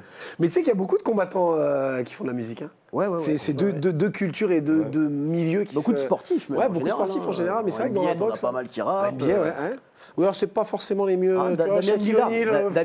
Tony Parker, oh putain. Alors, Tony Parker, on oubliera vite, mais Shaquille O'Neal, il y avait un morceau avec les fous. Il était fou, ça. Damien Lillard, il est chaud aussi. Damien Lillard, ouais. Rap aussi. Rap, ouais. Et il y avait Tisdale, paix à son âme, qui était saxophoniste. Jazz, énorme, super. Non, il y a eu beaucoup de... D'anciens sportifs. Ouais, la musique. Yannick Noah, par exemple. Ouais. Alors, un autre style. Un autre style. Bon, bref. On va passer aux questions, Seb. Allez. Dernière question de la saison. On va se régaler. Bon, tu connais aussi Malik, on reprécise. On a plein de petites questions, 3 propositions. C'est complètement barré, mais on aime ça. Tu commences ou je commence? C'est toi qui choisis. Allez, je prends la main. Vas-y. Malik, ta plus grande fierté, petit A, avoir reçu la Légion d'honneur. Ah non, c'est juste l'ingénieur du son en fait qui te pose un micro. Petit B, avoir la plus grosse, le mec à gauche a l'air de valider. Petit C, avoir participé à l'avant-première de la meilleure série du monde. Que Seb a adoré d'ailleurs. J'ai toujours pas vu. Avoir la plus grosse. Voilà. Merci. Avoir la plus grosse. Merci à Olivier, Mako et So à la MK Team. Ta meilleure photo pour les applis de rencontre? Discret et mystérieux. Petit A. Petit B, bosseur et dragueur. Ah, le regard, quoi. Petit C, sensible et tactile.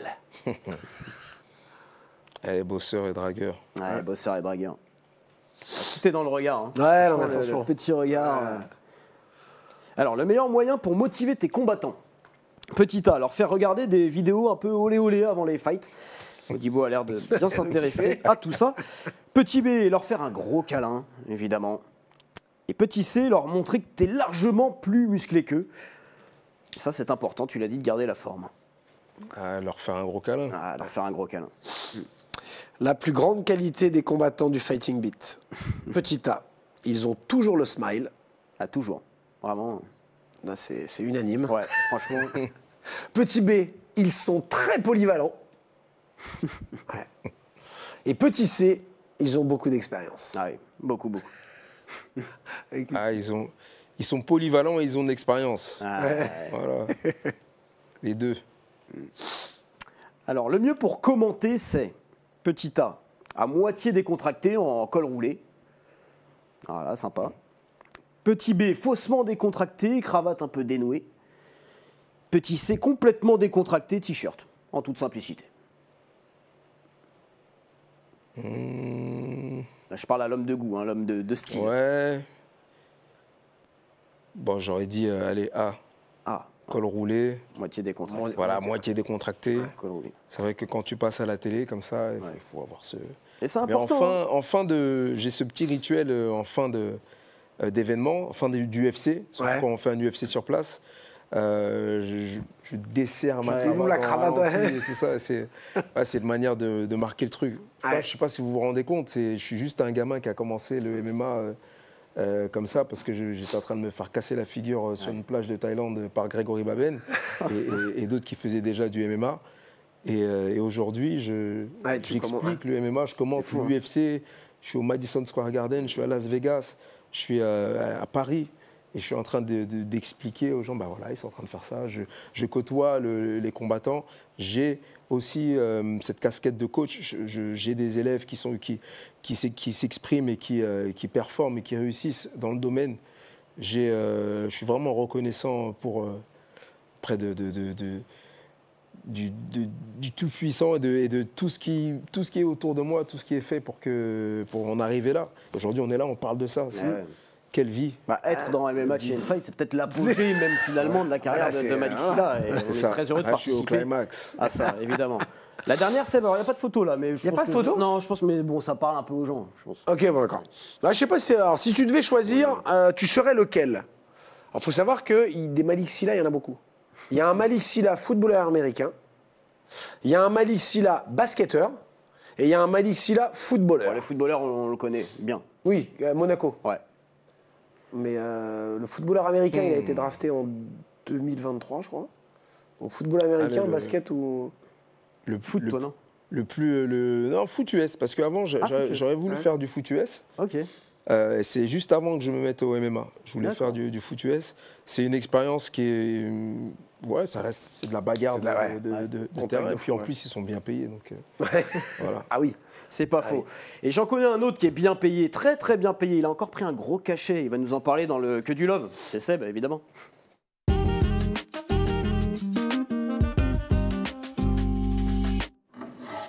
Le Que du Love, il est là. Le duel fighting. D'ailleurs, pèse. Oh putain. C'est lourd. Ouais, c'est lourd. Donc ils nous l'ont offert. Ils nous l'ont offert pour mettre dans l'émission. Magnifique. Ouais, Charles et Thomas. Donc le duel fighting, c'est mon Que du Love. Pourquoi? Parce que c'est que la 4e édition. Alors, organisation nouvelle. Mais au bout de 4 émissions, faire preuve d'autant de professionnalisme sur un événement amateur, je ne l'ai jamais vu.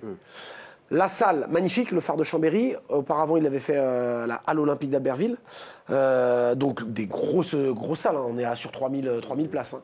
La qualité du show lumière, la qualité des combattants, que des amateurs, l'ambiance, la prise en charge des combattants, la prise en charge du staff. Tout ça fait que le résultat est incroyable. Et puis, cette innovation, on avait eu Charles dans l'émission, l'idée de faire, donc déjà le timer monétaire, c'est-à-dire qu'il y a une espèce de roue, hein, une espèce de, une somme d'argent qui va s'afficher. On le voit là. Voilà, là il gagne en 27 secondes je crois, et il va gagner 480 €. Voilà, et on voit là, en fait ce qui défile, c'est l'argent. Et voilà, tout simplement. Donc, ce qui fait que les amateurs et les combattants en général veulent terminer un peu plus vite le combat pour avoir ce bonus. Et en haut, il y avait on pouvait faire des fight gifts. Alors moi, ça ne me parlait pas du tout. Hein. Encore une fois, c'est une innovation incroyable. C'est-à-dire que les gens dans la salle scannaient un QR code et pouvaient offrir aux combattants, l'un ou l'autre, le coin rouge, de l'argent. Justement, regarde. On a une petite vidéo pour vous expliquer un petit peu mieux que ça quand même. C'est bien expliqué, hein, mais la vidéo est encore meilleure. Regardez.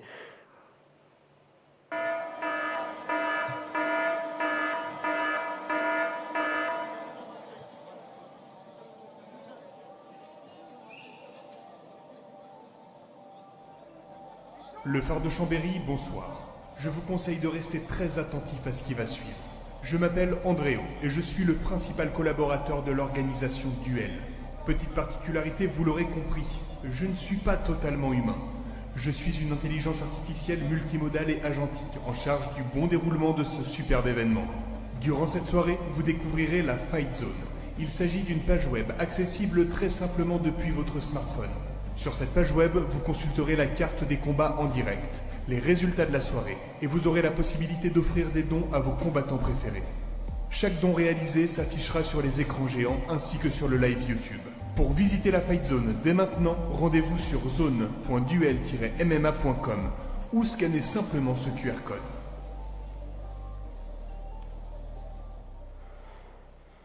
Un chapeau. Hein. Innovation incroyable. Ça a cartonné. On voyait tous les trucs, machin, offre, tant à Anthony, à Maxime, à Noah. Et en fait, ça... Je pense qu'il y a une espèce d'émulation parce que tu vois qu'il y a un combattant, il vient d'avoir 10 fight gifts, non, l'autre aussi, il mérite aussi. Donc du coup, il y avait ce truc qui était incroyable. Grosse ambiance, le main event de la soirée, Anthony Nantois qui est savoyard contre William, ça a été un super combat, décision partagée. Donc vraiment, un événement incroyable. On a eu la chance d'avoir Lord Co-City qui a fait et l'entrée et qui a fait une perf pareil à l'entracte. Donc voilà, il y a tout qui fait que ce duel, c'est vraiment une organisation super avec cette bienveillance pour les combattants et le staff. Donc bravo à eux. Le 5e duel fighting aura lieu le 18 octobre à la Halle Olympique d'Albertville. Et tout ça encore avec ce timer monétaire et ce fighting gift, là, je ne sais plus comment il l'appelle, la fight zone. Ouais, fight zone. Ouais. Voilà. Donc voilà, il y a des petits messages comme ça. Puis il y a des messages d'amour, des messages. Voilà. Franchement, c'était vraiment cool. Non, des combats magnifiques, un show magnifique de Lord Co-City. Et puis il y a aussi un moment, évidemment, du show qui nous a toutes et tous marqués. Regardons.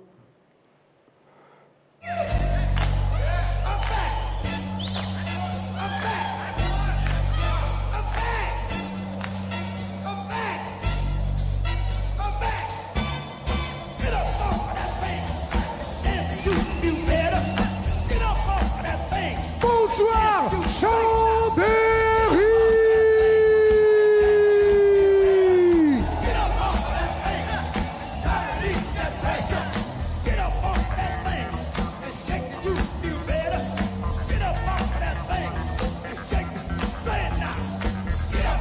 Bonsoir à toutes et à tous, bienvenue pour la 4e édition du Duel Fighting.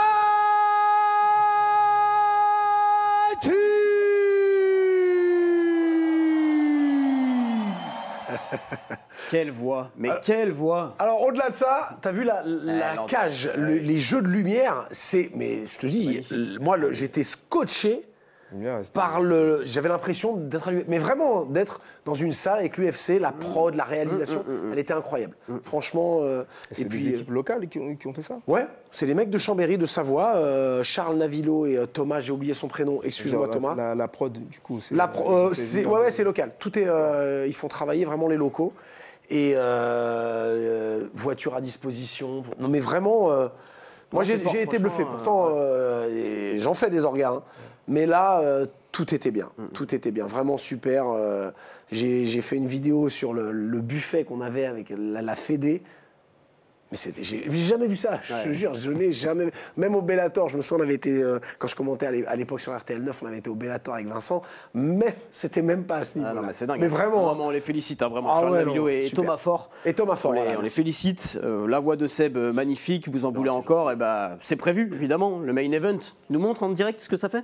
Allez, vas-y. Attention. C'est l'heure du main event.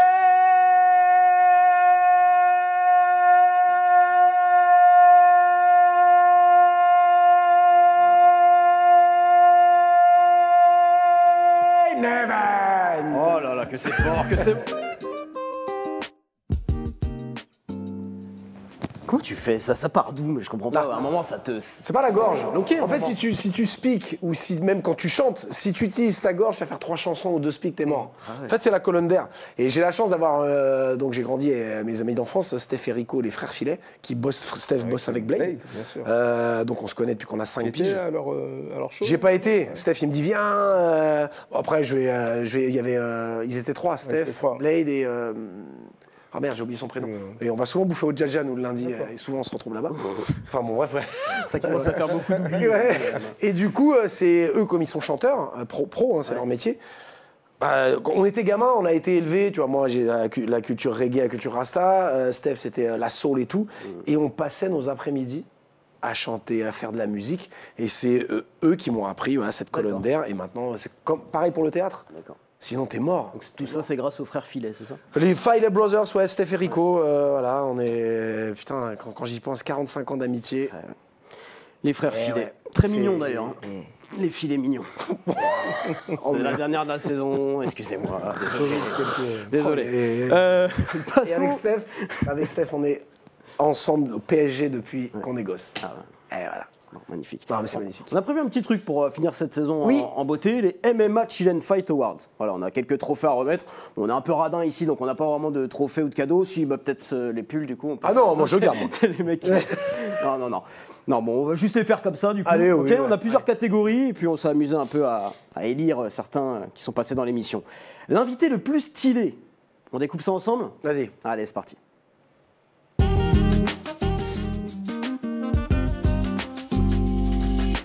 Évidemment, n'est autre que Daniel Voirin qui a débarqué sur le plateau en tongs.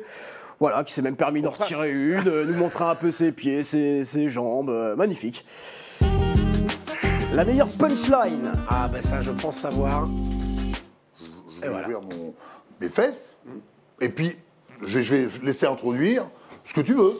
Une voiture, un machin, voilà. À un moment donné, à être dans la merde, tellement qu'on est dedans, on la sent plus. On sent du caca. Moi, je suis japonais. Hein. Moi, quand je vais faire caca, j'utilise le chiotte japonais. Donc, tout est nickel. Quand une merde t'arrive, tu te dépêches vite fait de tirer la chasse d'eau. Parce que je prenais plus le temps de vivre. Et grâce au temps, grâce à des gens qui m'ont niqué, qui m'ont niqué, et forcément que je vais reniquer, c'est normal. Mais... Le plus fou.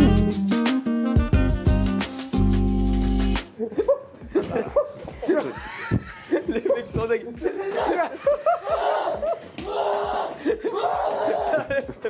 mais la blague. C'est bon, c'est bon. Tout cassé. Antonine en toi. Ah, les mecs sont fous. C'est comme ça que les sangliers. Oh putain. La meilleure anecdote. Parce que c'est vrai que, J'écoute bien. Une petite anecdote, je voyais, je vois souvent, quand les mecs qui travaillent au Regarde sac, la tête, quand ils il mettent un coup de m'explique. pied dans le sac, et après ils font la gueule, ils font ah, c'est pas le bon coup de pied, quoi. Ils sont pas contents de leur coup de pied, quoi. Ouais. Et alors que quand un taille met un coup de pied dans le sac, il se prend pas la tête, quoi. Ouais. T'as pas un coup de pied dans le sac, il va me dire toi je suis pas content de mon coup de pied, quoi. C'est-à-dire que nous on essaie de frapper comme les tailles, mais le taille vu qu'il est déjà taille, il frappe obligatoirement comme un taille. Ça, coup de pied peu importe comment il est, il s'en fout quoi du moment qu'il a tapé toutes ses forces. Et si tu t'en veux. Si tu t'en veux, si ah putain j'ai pas bien fait, en fait le jour du combat, t'as l'adversaire qui est contre toi et toi-même qui t'en veux, donc ça fait 2 contre 1. Donc ce qu'il faut c'est apprendre à s'aimer quoi. D'accord. Voilà. Le meilleur face-off. Oh, salut Gosse. tonton. Alors pour tonton, t'es comment dire dans ton plus beau appareil, nu. J'espère que tu n'as pas de caleçon, c'est comme ça que je t'aime. Très jolie barbe, très jolies oreilles. On dirait un coach tchétchène et ça me fait kiffer. Et je sais pas ce que tu regardes comme ça, mais franchement, j'aimerais bien que ce soit moi parce que t'es excitant.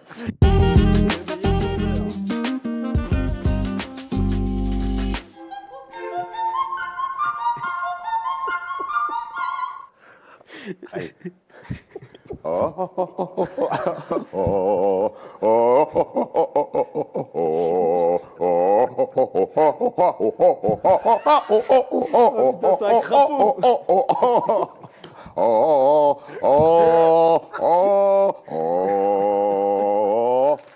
Ouais, je suis allé jusqu'à la fin parce que je connaissais toutes les paroles. Le plus fort à la bagarre.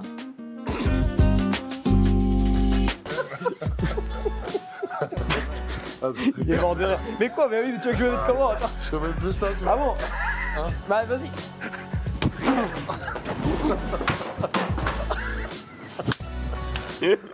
Oh putain. Et le plus gros lover pour finir. Elle m'aide énormément. Et même, je pense que pour un combattant, avoir une femme qui l'aide et qui soutient, c'est super important. Ouais, c'est important, ouais, c'est vrai. C'est vrai que c'est compliqué hein, quand t'es une copine, une femme de combattant, parce que tu sais comment il est avant de rentrer dans la cage, tu sais pas comment il va être quand il va y ressortir. Ah bah oui, c'est Ouais. Elle, des fois, elle flippe juste avant les combats. Elle a la chiasse. Poucave, elle a la chiasse. Lola. Magnifique, voilà. Ah là, la chasse. Théo Ulrich, son filtre. Ah, il y a on s'est régalé, hein, quand même. il y a une sacrée anecdote, Ouais. sacré bon moment. Et ce qui est bien, ce que j'aime bien dans ce concept de notre émission, c'est que tu es tellement en confiance que voilà. Ah ouais, c'est ça, tu te lâches. Tu te lâches et tu dis, t'es toi-même, t'es vrai. Et moi, c'est ce que j'aime. C'est ce que j'aime, c'est voilà, il n'y a pas de retenue. Et quand tu vois des mecs comme ça, tu les connais au bord de la cage dans leur milieu professionnel. Et quand on a la chance d'écouter aussi un peu à l'extérieur, eh ben, ils deviennent voilà, ce qu'ils sont réellement dans la vie. Clairement. Et c'est vrai que, je prends l'exemple de Jérôme Le Banner, et c'est ça, Jérôme, il va te sortir des trucs improbables. Et il est comme ça dans la vie, en fait. Jean-Charles, il est perché. Anthony, et, tu vois, Malik, voilà, c'est le mec posé, serein, la belle personne. Donc c'est ça que j'aime bien. Et c'est une chance qu'on a d'avoir tous ces gars. Bien sûr. Et c'est nana, parce qu'on a eu des... Exactement, on a eu des exactement. combattantes. Et on va finir l'émission avec la bagarre, mais juste avant, Malik, je crois que tu as une annonce quand même à faire, parce qu'on a parlé du Malik combattant d'une époque, mais tu aimerais bien recombattre. Ouais, c'est en cours. Ouais. Je vais certainement recombattre, peut-être pour un dernier combat. Et ça sera en Guinée, pays d'origine. Trop bien. Mon pays d'origine, le pays de mes parents. C'est l'occasion, en tout cas, de clore le chapitre combattant pour moi, sur la terre de mes parents. Ah, c'est magnifique. Mon père, lui, m'a toujours encouragé à faire de la boxe et les sports de combat. Et de pouvoir participer avec ce petit caillou-là au développement du MMA en Guinée, eh bien, ça me ferait plaisir. C'est la cause, en fait, c'est la cause, l'opportunité. Et cette possibilité-là qui m'est donnée de pouvoir le faire, qui me motive dans tout ça. En boxe ou en MMA? En MMA. En MMA avec Eric Favre MMA. Ouais, ok. Et qui a déjà organisé en Côte d'Ivoire. J'ai été à Abidjan justement pour animer un peu l'émission, le gala. Et voilà, la possibilité de faire ça devant 5000 personnes dans un stade en Guinée, ça me magnifique. Voilà, c'est juste. Ça sera en novembre. Comment mieux finir une carrière de combattant MMA, ce sera en novembre et voilà. Tu sais déjà qui ou tu as une idée? Pas du tout, non? Non. Et ça sera un combattant J'espère local? J'espère pas affronter un Guinéen comme moi, enfin un combattant local. Ouais. Si ça peut être une autre nationalité, avec plaisir. Mais voilà, l'idée c'est pas d'y aller et dire ouais, moi je viens de France, je sais pas quoi. Oui, bien sûr. Non, c'est d'aller sur participer à ce truc-là. En fait. Et puis participer, prendre part à ça. En amont, proposer et préparer aussi. Peut-être faire des détections avec la fédé guinéenne de MMA pour vraiment mettre en place et aider. Vraiment, pas dans cette démarche de monopoliser, c'est vraiment aider avec l'expertise et l'expérience, dire voilà, là on peut faire ça peut-être de telle ou telle manière et participer en tant que combattant sur le gala. Ah, puis Nick, et puis sur la terre de tes parents, enfin c'est ça. T'as encore ta maman? Oui, j'ai encore ma maman. Ouais. Bon, on va voir où on est, Malik, sur la prépa. C'est en novembre, il y a encore quelques temps, mais on va le tester tout de suite. Non, ça frappe fort, Malik, fais gaffe. Ah non, on va voir. C'est parti pour la bagarre.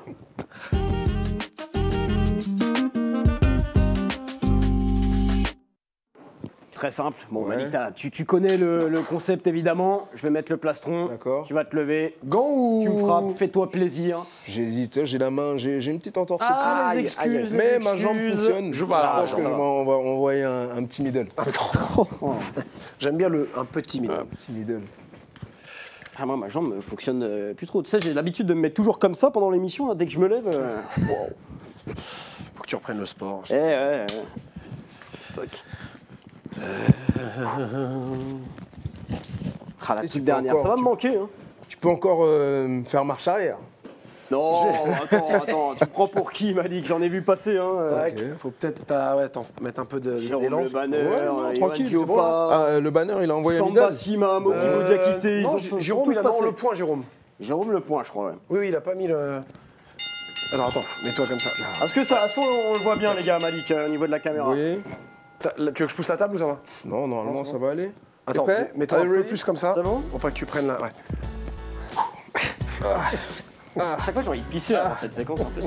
Non, peut-être plus là, parce que je perpendiculaire. Alors, on recule un peu. Oh la vache, c'est tout un ajustement, quoi. Et mets-toi comme ça. Ouais, préparation. Ok. Oh putain. Ah ouais. Puis j'ai laissé la main là. Ça. Wow. Ah ouais. D'accord. Bon. Ils m'ont demandé si on pouvait en faire une sans plastron pour la dernière. Ah non, sans plastron. Ou attends, non, si tu veux sans le plastron, mais tu le fais pas. Enfin, genre tu le fais, mais pas trop fort. Juste que voir un petit peu. Voilà. Histoire de voir. Mais... Genre par exemple, ce que tu pourrais faire avec, je sais pas, des. Un low kick. Bien ça. Bonne idée, Malik. Ça. Je sais pas. Tu sais, maintenant, il y a les concours de low kick maintenant. Tout en bienveillance. C'est vraiment parce que je vous aime, hein, chers téléspectateurs, chères téléspectatrices. Vraiment, c'est pour Alors, tapez sur 1 si vous voulez que ça soit fort, mais sur 2 si vous voulez que ça soit moyen. Laisse pas la guibe. Ouais, vraiment. Attends, durcis-la. La mets pas, tu vois. Vous me mettez dans une situation. Ok. Ouais, mais alors attends, tu fais quoi là? Non, tu fais rien. Juste quand le coup arrive, boum, va dessus comme ils font en Thaïlande. Seb, il connaît. Ah, mais vas-y. Ok. En Thaïlande, ils font ça. T'avances sur le coup, toujours. Ouais, mais moi, je suis pas en Thaïlande. Moi, comme dit Skarbowski, je sais que je suis pas thaï. Enfonce bien ton pied au sol. Ouais, bah là, il est bien enfoncé. Tu me dis quand j'y vais. Parce que je sais que... Bah, vas-y, mais tranquille, vraiment. Non, cool. Hop. Non, mais ça, c'est affreux, ça, c'est... J'ai été cool. Tu trouves, non? Tu trouves que j'ai abusé? Parce que je sais qui c'est qui va faire mal. Ah oui. Le truc, c'est que j'ai même plus l'effet de surprise. J'en ai déjà pris des low kicks. Ah, c'est trop bon, ça, j'adore. C'est vraiment... Ce coup-là, c'est affreux. Le low kick? Bah, mais je sais pas comment... Quand je les vois en début de combat, là, se mettre des low kicks... Genre après, répétition. Ça fait mal, mais t'as l'adrénaline et tout. Puis s'il est mal posé, bon. Mais et puis on bloque, hein. Tué, mais on bloque. Ouais, bon, voilà, on a dépassé le temps à cause de vos conneries. Voilà, vous voyez. Non, mais merci Malik. Bon, pas pour ça, mais merci pour l'émission, pour ton passage. C'est toujours un régal de parler avec les membres du Fighting Beat. Ouais. Samba et toi. Et puis Malik, voilà, en plus, hein, depuis tellement d'années dans le milieu, figure incontournable maintenant du MMA en France. Et puis voilà, en plus avec tous les projets que t'as là, le podcast. Voilà. Si vous voulez vous faire coiffer, vous allez chez le barbeur de Malik. Maison. Si vous voulez faire un feat, vous contactez l'artiste. Si vous voulez être coaché, vous allez à la Fighting Beat. Si vous voulez vous battre face à Malik, vous pouvez aussi. Ouais, mais ça fait plaisir. Depuis le temps, on se voit sur les galas, on se voit à chaque fois. Et puis voilà, c'est l'évolution, tous les débuts. C'est toujours, des trucs émouvants de voir les mecs que t'as vu dans la cage, t'as vu l'évolution, t'as vu le côté professionnel évoluer, la vie privée évoluer, et que les mecs sont toujours là. C'est clair. Voilà. Bon, moi, ça me rajeunit pas, hein, mais au moins, tu te dis, purée, c'est des mecs qui ont su s'adapter, qui ont su évoluer, et ils font du bien au sport. Et c'est une réalité. Merci beaucoup. Mais c'est vrai, c'est sincère, tu sais que c'est sincère. Merci beaucoup Malik, merci encore pour les cadeaux. Régale-toi aussi avec les mi-cadeaux cette fois-ci. Et puis Seb, merci pour toute cette magnifique saison encore une fois. Oh mon Lucien, merci à toi. Merci à toi. Ouais, et on va en refaire voir les trucs les cadeaux que nous a offert Malik. Merci à vous aussi de nous suivre, toujours plus nombreux sur MMA Chill & Fight. On va continuer de vous régaler la saison prochaine, toujours plus d'invités. Et on va les régaler le 28. Plus de rire, on va les régaler le 28 aussi aux commentaires, le Capital Fight avec Seb on sera à Nanterre. On va le commenter ensemble, on va se régaler, on va dire un peu moins de conneries quand même, peut-être, un petit peu moins. Et tu vas commenter la Super League à Deauville. Exactement. Voilà, moi j'y serai pas exceptionnellement, mais on va se régaler dans cette très belle ville de Deauville. Ça va être magnifique. Plein mois de juillet, le 12 juillet. Voilà, parfait. Et on remercie toute l'équipe en régie parce qu'il y a plein de personnes aussi qui bossent dans l'ombre. Julien Perronnet, Nicolas Baillet à la réalisation, Paul Lebret au son, Sandrine David au maquillage et plein d'autres. Je pourrais pas citer tout le monde parce qu'il y a vraiment beaucoup de monde. Merci à toutes et à tous. On se retrouve la saison prochaine, la saison 3 de MMA Chill & Fight. Passez une excellente soirée. Bye.